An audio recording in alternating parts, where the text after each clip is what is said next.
Welcome to the Press One for Nick podcast. My name is Nick Limsdahl, and my guest this week is Rick Malir. He's the CEO and co-founder at City BBQ, which is by far the best fast casual barbecue chain out there. It was founded in 1999, and we'll get into that Thanks, as Nick. well. But Rick, welcome to the Press One for Nick podcast. You bet. So one thing that I ask every single guest at the very beginning, it's a kind of nice little starter. What's That's a one good thing question, people might not know about you? So I thought about that because you did ask that before this podcast. So here are the four things that probably people don't know about me. I can operate a combine, so I can cut wheat and corn. Okay. I can operate a combine. I can deliver a calf if need be. If you have a cow that's giving birth, I could probably help you out there. And I love motorcycles and airplanes. So those are Nice. maybe the four things people wouldn't know. Yeah, that's awesome. It's a nice little mixture of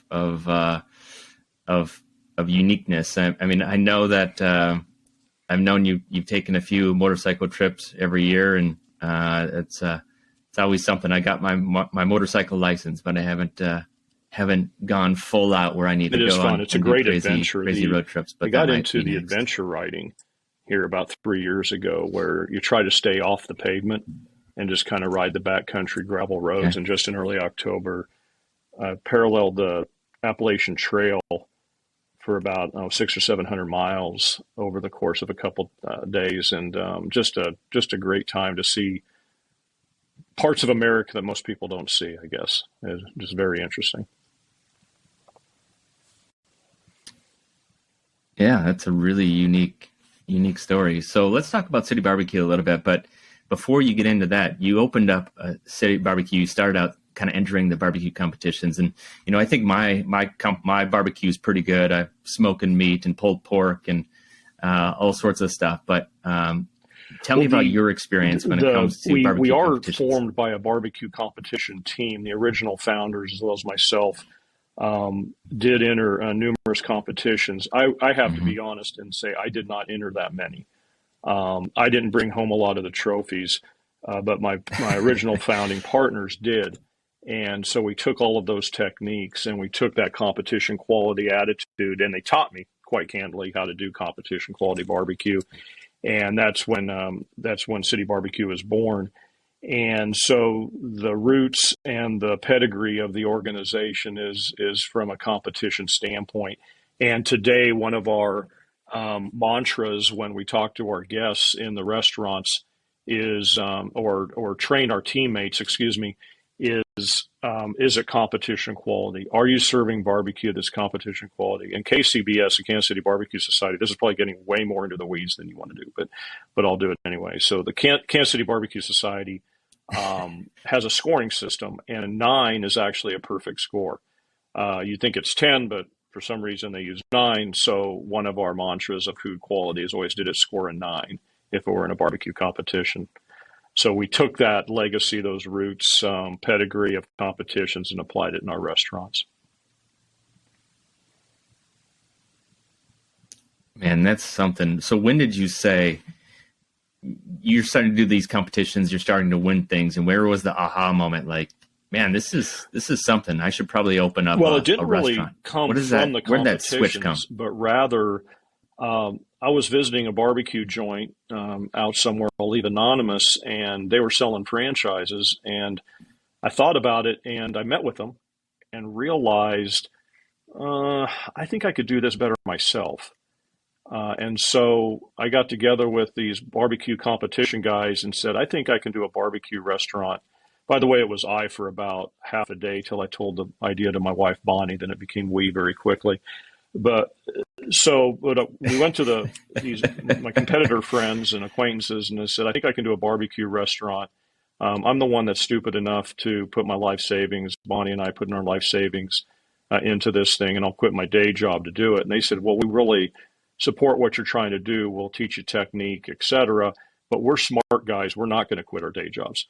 And so I went out on a lark and started a City BBQ as one joint. And the interesting thing about that was we really bootstrapped this company on day one.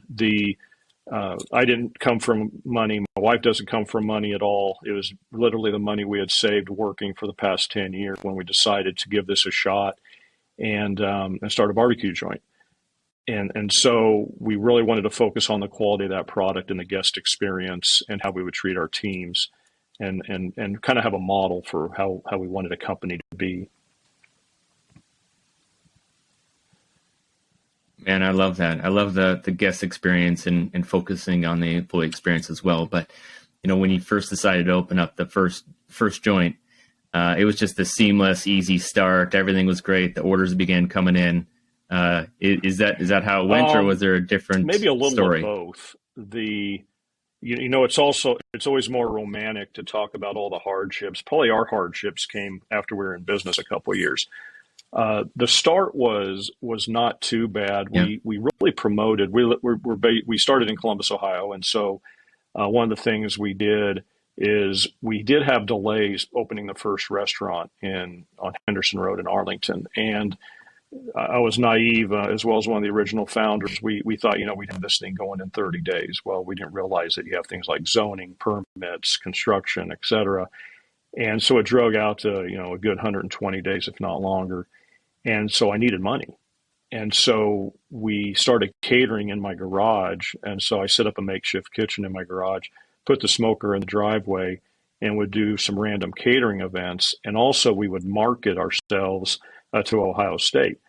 So back then they allowed the RVs to kind of be more in the mainstream of the tailgating and so forth. So I literally every weekend would go to Kinko's Copies, copy off flyers. I had Bonnie and my home phone number. I changed our answering machine. That's when we had answering machines. And to, hey, welcome to City BBQ. Can we take your order? And so we would take these tailgate orders where they could pick it up at where our restaurant was going to be on the corner of Henderson and Durker in Upper Arlington, Ohio. And I remember one weekend we sold a half a chicken. We didn't sell a whole chicken. We sold just a half a chicken to somebody. So I had lunch that day with the other half chicken that I smoked. And then going into about the third or fourth game, we sold like $400 in food. People actually showed up and were buying our food. We didn't have health permits or anything, but that's, statute of limitations has run out. It's been over 20 years. But we sold like $400 worth of food, and we thought we were just off to the races. Like, oh my gosh, what a huge day. This thing's awesome. Yeah. We did some caterings in there. We were trying to get it open. We had tons of delays. There was one time, I don't know if you edit the language on this podcast or if you allow foul language, but there was one time, and I tell this story to our teammates a lot. I say, because culture and behaviors are so important to our company. I said there was one time where the restaurant wasn't open yet. We were about 70% done. I just got hit with another $5,000 bill on a plumbing issue that we weren't expecting. I was brining chickens in my garage at 3 a.m. for an event, and I literally stood there and in my mind I said, what the fuck did I just do? I'm committed on a lease. I'm committed on this construction. All my money I've saved the last 10 years is in this. I'm brining chickens at 3 a.m. and I have no idea if this thing's even going to work. And so that was one time that was pretty, kind of my head was full of a little bit of doubt, if you will. But then I think 10 minutes later, I persevered, woke up and brined the chickens, smoked them, and kept doing it every day. The opening, actually, because we had done all that pre-work, we actually had pretty good lines from day one. We just didn't know how to make money. We knew how to sell barbecue and how to make good barbecue, but we didn't know how to make money doing it yet. But the lucky thing is the cash register was ringing. And if I was going to talk to anybody that's starting a business, sounds like I give them a speech here. I'm sorry, it's supposed to be a conversation, but if I talk to anybody that's starting a business, I'm going to tell them the first thing you got to do is get the cash register ringing, because you can't cut your expenses to prosperity. You have to get that cash register ringing, and that was the lucky thing we had. at City Barbecue on day one as our cash register was ringing at that location. Our second one, not so much, but the first one, it was a good way to get started. Uh, so that's really what it is. It was a garage story, cooked, got going in the first joint, and kind of went from there. And I'm not sure if Kinko's copies around anymore, but I spent a lot of money there back in the day. Yeah, I'm not sure. I love the story, and I love the perseverance and the grit in the garage moment where you're not sure where you're at or where you're going or how you got there or how you plan to get there or to meet expectations in the future. But with that in mind, you started opening up this new physical location off of Henderson in Upper Arlington. What did you do to meet those expectations and kind of deliver on the promises We that had you mentioned earlier? I've always been a very avid reader. And then I spent 10 years at John Deere, where that was a great model of good and bad working for the company. The company is well run. I worked with dealerships across the United States, mainly the Midwest, and I saw how great ones did and I saw how not so good ones did. And so it really kind of helped me put Yeah. together a formula for what I thought City Barbecue would be and how we would form our teams, how we would treat our people. Back in '99, when we were forming this, the word empowerment was big. You got to empower your teammates, et cetera. Uh, but what we truly went back to was um, the values of our company and what our behaviors would be and how we would act. And we had some very simple rules that we still have today. One of them is the $100 bill rule. Every team member has an imaginary $100 bill in their pocket to take care of a guest, no questions asked. Probably inflationary. We should, after 20 some years, we should change that to the $200 bill rule. But it's still a great metaphor and a point for you as a teammate. If you're a 16-year-old part-time kid or you're a 20-year veteran, you have the ability to take care of a guest and not go ask mom and dad, in other words, the manager, for permission to do it. And I think that's very liberating within a structure of processes and systems to help them. And then just little things. We have the 95-5 rule, which says you don't treat 95% of your guests like the 5% that they may want to rip you off. Yeah, there's some people that'll rip you off, but who cares? Yeah. Don't put up rules and regulations to try to catch them, but you really upset the great people that come in your doors every day. So just some of those things and focusing on our first newsletter was called People and Product. And still today, it really comes down to, what's so important in City Barbecue. It's the food we serve and it's the people serving it and the teams. And so we rank our teams, we kind of rank priorities of team member comes first, guest comes second, stakeholder comes third. In other words, shareholder, me. Because we want those teams to be well developed and happy and come to work every day. Only then can they deliver great guest experience. Only through great guest experience are you going to take care of your shareholders anyway. So we've always been a very much a team first company and try to do that. Yeah, I love that. I mean, I think the employee experience equals the guest experience. And what I truly like, and I said at the beginning that you guys have awesome quality food, and it is competition quality. And I am picky when it comes to barbecue. But what I like about City Barbecue is the consistency at not just the one location that is closest to my house, but every single location that I go to. And it's not just the quality of food, but the people and the atmosphere. And I read online that you train your employees to treat every person who walks into a City Barbecue as a guest in their home. And I love that. But how else are you building and training your teams to create a consistent experience across every location? Because it gets impressive. more challenging every year because one of the things we're at, I think we're at 53 restaurants now and we have about 2,000 employees. So, and we're spread across 8 states. So how do you create that consistency? Great question. Well, in the food aspect, you can say, well, we want to get consistency, so therefore we're going to get things pre-made. We're going to have big commissaries ship us the potato salad, et cetera. But with consistency, you're naturally going to have that lower quality because potato salad made in Des Moines, Iowa is just not going to taste as good as when it comes in as potatoes and mayonnaise in the back of a City Barbecue restaurant. And so we have to Yeah. have highly structured training programs, highly structured systems, and processes in place to where the potato salad tastes the same as Madison, Wisconsin as it does in Dayton, Ohio, even though it's homemade in Madison and homemade in Dayton, Ohio. And so it's to answer that question, it's thousands and thousands of little things over the years to just develop processes and systems. And people sometimes would say, well, you have processes and systems that takes away our freedom. I say, actually, it gives you freedom. And I think of it this way. At the beginning of the podcast, I talked about flying airplanes. I like to fly. And my buddies give me a hard time because I talk about it too much. And the old joke is, how do you know if someone's a pilot? They'll tell you. But I do use the metaphor of a pilot, where every pilot you see, whether he's a brand new, just got his license in a Cessna 172, or somebody's flying across the world in a 747, they all have checklists.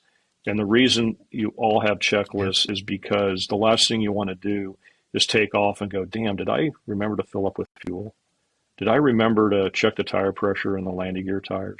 You have to have these Right. checklists. And then if you have the checklist and you know you've done the necessary things, then that gives you freedom to fly the airplane and to really have the fun aerobatics, the acrobats, to go places, to have the excitement of flying.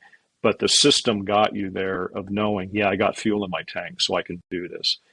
Well, it's the same way at a City BBQ.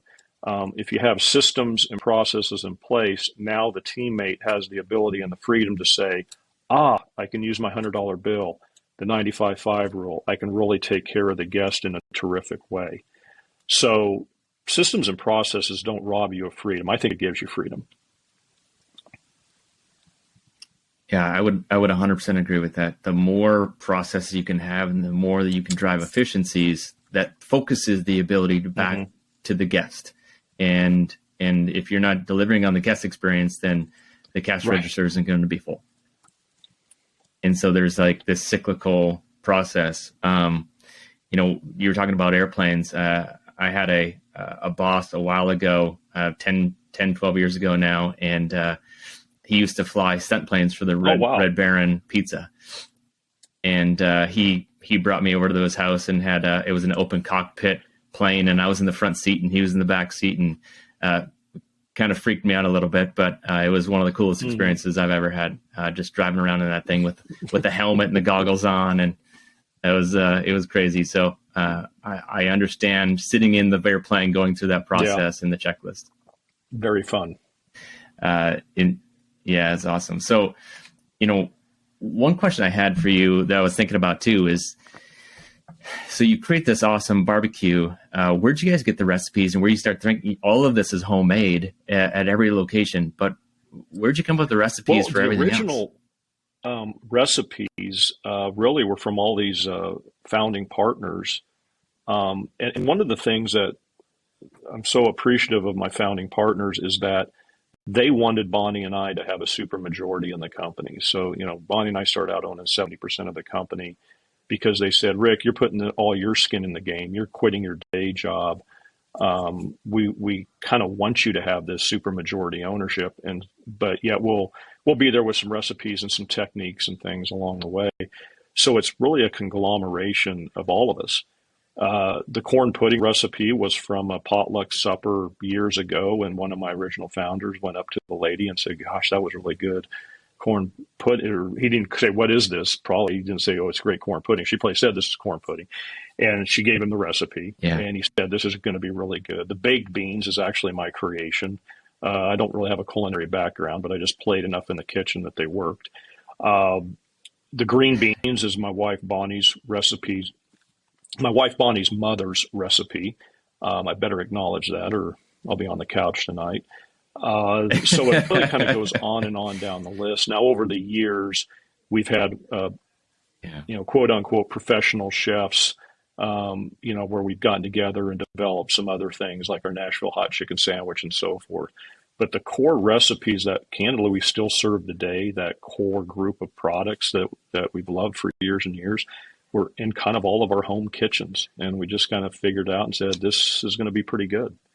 And when we look at a recipe today, we have to do LTOs in the restaurant business. LTOs is limited time offerings. It's something, you know, Arby's is the great ones at LTOs. If you watch an Arby's commercial, we got the meats and they got the newest sandwich. That's called an LTO for those not in the business. Yeah. But we have some of our LTOs going, and whenever we develop a new item, whether it's turkey tacos for a season or sweet potato casserole or what it might be, the very first rule we have is, will it be delicious? We don't care what the cost is. We don't care how hard it is to get. We don't even care how hard it is to make. We go, is this really, really good? Mm-hmm. And if it's really, really good, then we say, okay, now can we figure out how to make it and sell it? I think that's a better way to come at a product than, well, we need to hit a certain price point, a certain supply chain, all that, because then you kind of dumb down the food and you get average. Yeah, I love that.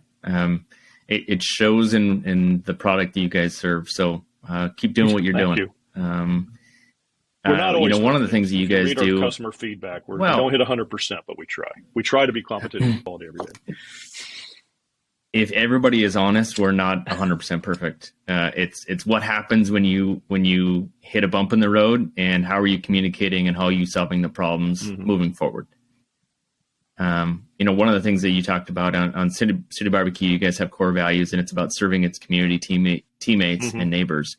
And I love that because it's everybody. It's not just your employees. It's not just your guests, but it's the community in general. So what is that core value and what does that statement mean to you? Well, it just means you have to be part of the community.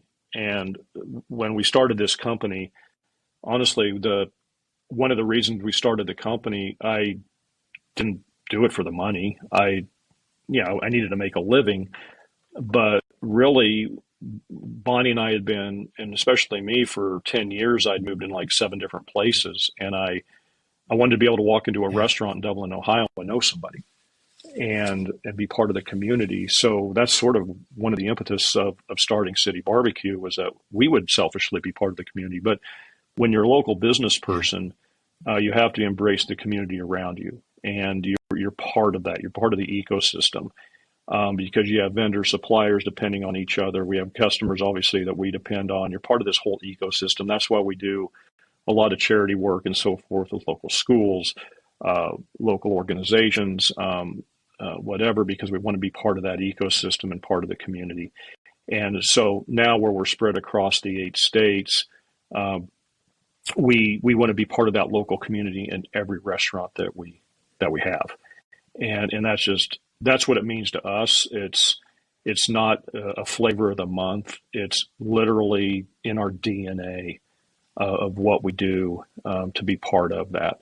And our purpose as a company is to serve and create happiness. And so if a team member comes to our organization and they ask, what's the purpose? I say it's to serve and create happiness. So what does that mean? Well, it means you take care of guests and you treat your team member with great integrity and respect. And if we do that, then the rest will kind of take care of itself. Yes. So with the teammates, trying to find the right people that are going to be sitting in the right seat and sitting on the right bus, facing the right direction. How are you going about hiring people that are focused on serving and creating happiness? Because that seems that's a struggle as well, just in general, not at City BBQ, but just especially in the last year, it's just been brutal for everyone.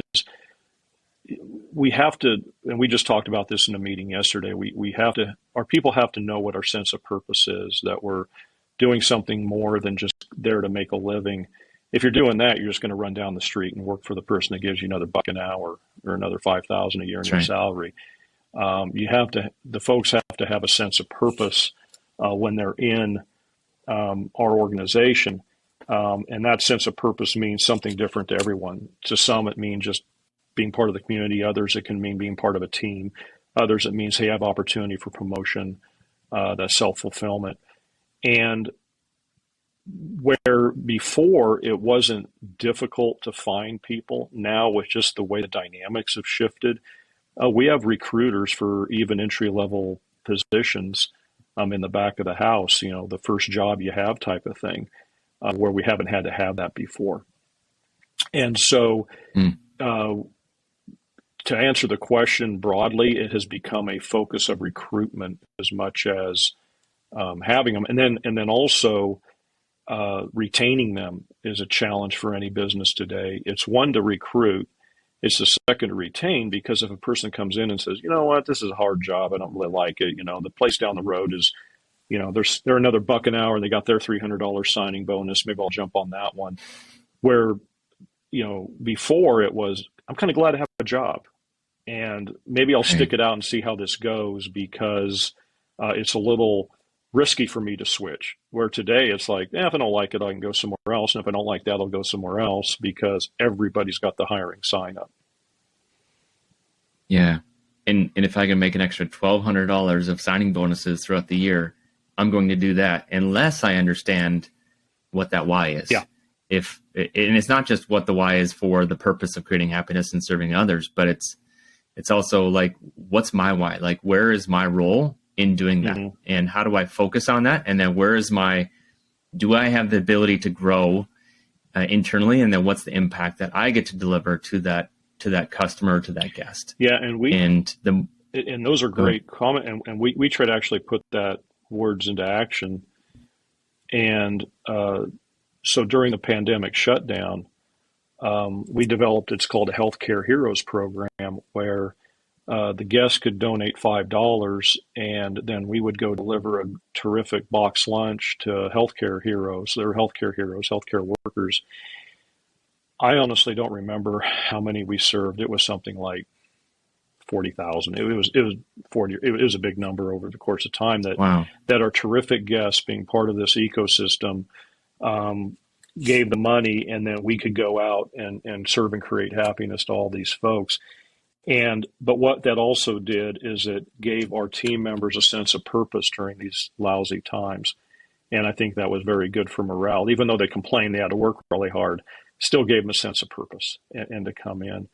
And then one of our proudest things is on Tuesday during Veterans Day, we fed, I think the number was 8,400 veterans, because we run a program, no questions asked, no strings attached, no buy one, then you get it. Come in for a free meal because you're active military or a veteran, and we'll take care of you. And we fed 8,300 of those folks. That comes back also to our teammates love it. They will literally set up a lot of them will set up a table in the restaurant called like it's the fallen soldier table, like a place setting for the person that's fallen, to remember them. And veterans come in and get tears in their eyes when they see that. And that goes back to not gimmicky stuff, but just a sense of purpose and what we want to stand for. I think that's so important, what you just said. Doing it for what you stand for, not for a PR stance and saying, hey, this is going to get me put into the Columbus Dispatch, but it's because I truly believe and I want to honor the heroes. Yeah. Very cool. So we talked about a lot of things, but is there 4 or 5, 2, 3 things that, when it comes to the growth of City BBQ, you mentioned being in 8 states and you're in 50 plus locations across the country, having an awesome success. But what's been the key to that? I don't know if there is no silver bullet or magic formula. And I think every day you have to be not fearful, but a little scared. You always got to be watching the game tape and knowing what's going on. But it's the 1,000 little things every day, making good small decisions that lead to a lot of good big decisions, and looking always at the long term, and never looking at what are we going to make on our period P&L or our quarterly budgets and so forth. Yeah, that's all important. Those are all good statistics and important to know. But you also have to say, what's the long game here? And the COVID issues really trained us on that even more so, to say, well, one, we got to survive, because our business dropped 40% overnight. And we're bleeding cash for 6 months. But also, how are we going to look at the long game here when we get through this, and not do stupid things that when we get on the other side, we're going, what did we just do? And so it's really just making good decisions every day. And And I made a lot of bad ones. One of my jokes is, if you want a great thing on all my smart decisions, I got a nice 20-minute speech for you. If you want to hear about my mistakes, let's do a 3-day seminar. But you still got to try to do that. I'm rambling here, but one thing I do want to drive home is that, people talk a lot about culture in organizations. To me, my definition of culture is not something that you have blue jeans. I call it blue jeans Friday or massage chairs or whatever that is. Culture in any organization is the behaviors of the leaders every single day. It's your behaviors. If you have the right behaviors, then you have a good culture. If a leader of an organization says we have a terrible culture, the first thing they need to do is look at their behaviors. Are they driving a Ferrari to work? Are they leading bad habits that teammates know about? Are they willing to cheat on something? It's the behaviors of the leadership, and then that will always resonate with the team members, and you have your culture. I firmly believe that. I love that. What's the old saying? When you're pointing to somebody else and saying it's your fault, you got 3 pointing back to you. Oh yeah. It's kind of a gut check of maybe I should swallow my pride a little bit and see where my mindset and how I'm leading by example first, and then going backwards to the customers or to the employees. Yeah, exactly. So I wrap up every single podcast with 2 questions, Rick. And the first one is, what book or person has influenced you the most in the past year? And it could be focused on customer service or customer experience, or if you got another one that's you're fired up about, please share that one. And then if you could leave a note to all customer service professionals, it's going to hit everybody's desk Monday at 8 a.m. What would it say? On the customer service, I would say always err for the guest and always err for the teammate. If it's a gray area, suck it up and take care of the guest, take care of the teammate. Now, if it's not a gray area, that's another issue. Don't steal from me. But if it's a gray area, always err for the teammate, always err for the guest. The other one I would tell them is when you want to hurry it, you no longer care about it. And I've had to learn that, as well as the more you care about something, probably the more you're going to focus on it and really be dedicated. If you really hurry through it, you probably don't care about it. So maybe those are a couple of the things I would tell them to put on their desk. As far as books and things, what topic? Because I usually have I'm not the smartest guy in the world, so I always feel like I got to read a lot to learn. Yeah. So, what topic do you want me to hit? I actually made a list because our assistant, Alexis, she kind of forewarned me on this question. So I did a little homework on that one. So what topic do you want to know? Yeah, if there's any on customer experience or customer service or just delivering on, on those 2, I think that would be awesome. If there's anything else around the talent or culture or anything that I'm sure that you, like you said, you're an avid reader. So you might have a whole list of them. We can have another podcast just talking about books. Well, I'm 57 years old, so I'm starting to read different books these days.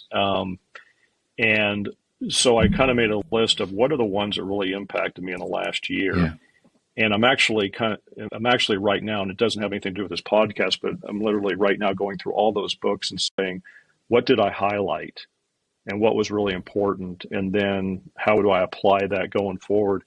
And first of all, the title of a book, if I ever read it, might be I'll Be at Your Auction in 6 months. And we can end with that, why it would be called I'll Be at Your Auction in 6 months. But I'm reading a list here. Right now, an very impactful book is called The Second Mountain by David Brooks. That one just got me. And what I do is I get up early in the morning and I read for about an hour. That's a quiet time, no TV, no radio, no nothing. I just read with a notepad and a highlighter. So I'm reading that right now. Very impactful books here is I didn't get the author's name, but The Psychology of Money is a wonderful one. Also, Die with Zero is very interesting on the financial side. I'm going through 0 to 1 by Peter Thiel. That's on starting and growing a business. Leadership Lessons from Bill Snyder, I read 20 years ago, and I'm going to try to get his autograph. Bill Snyder is the coach of Kansas State University. My alma mater. I like to call it the Harvard of the Plains. Nothing more needs to be said. Actually, an interesting one I just read, Skip the Line by James Altucher. Hopefully I got that name right. That was an interesting one. The Big Leap, Gary Hendricks, The Automatic Customer by John Willow, I believe. But that was a good one on subscription businesses and customer service. One that Vern Harnish did that I just thought was terrific, and it relates back to the customer service question because a lot of topics in there relate to it, is The Greatest Business Decisions of All Time. And then another terrific one that just includes business, life, and customers is How Will You Measure Your Life by Clayton Christensen. So those are ones I'm skimming through again after reading them to say, okay, what did I highlight? Because I read every book with a highlighter. Yeah. I just have to. I like feel naked if I don't have a highlighter in my hand while I'm reading it. Man, that's a pretty impressive list. And similar to you, I read all the time, and I have the dog ears everywhere, and I make the book 3 times thicker just from the dog ears itself, and underlining and highlighting. And I think if you're not going back and looking or writing them down into another notebook and being able to drive that to an action, you're just reading, you're just spending that time. But it's awesome that you're going back and kind of figuring out not just what you did in the last month or the last year, but 20 years ago in the book that you read. So I love the list. I'll reach out to a couple of those guys and see if they'll join the podcast. But Rick, what's the best way? So let's say that, obviously Columbus, Ohio has plenty of City barbecues, but somebody's maybe not as familiar, or let's say they're in North Carolina, or they're in another location. What's the best way to find you, and what's the pitch of City BBQ? Well, the pitch would be, the way to find us is Google, the wonderful world of Google, City BBQ. CityBBQ.com is our website. Yeah. You can find all the locations there. We also have a terrific app. We put a lot of money into technology this past year, so we have a terrific app that can help you as well. And the pitch would be go in and ask for a sample, because we love sampling our food and let you experience it. Don't look for coupons. We don't do a lot of them. We believe in loyalty. We have a loyalty program, but we don't believe in necessarily buying your business. But if you want to say, geez, I've never had this, I want to try it, I'm not sure about it, go in and say, give me a slice of brisket and let me try it and see if I like it that way. And if our teammates got it all together and practicing their $100 bill, they'll say, well, why don't you sample some other things too? and that's how you can experience. That would be the pitch. But we want you to feel like it's family, and it's real barbecue, because it is. So to all the listeners out there that are within a 60-mile radius, take time and invest at the local shops. This high quality, consistent, amazing food, and it's you won't regret it. And get that sample, and you'll be hooked for another 20 years. But Rick, thanks so much. I appreciate the time, appreciate the conversation, and looking forward to digging into some of those books. Yeah, great talk. Thank you.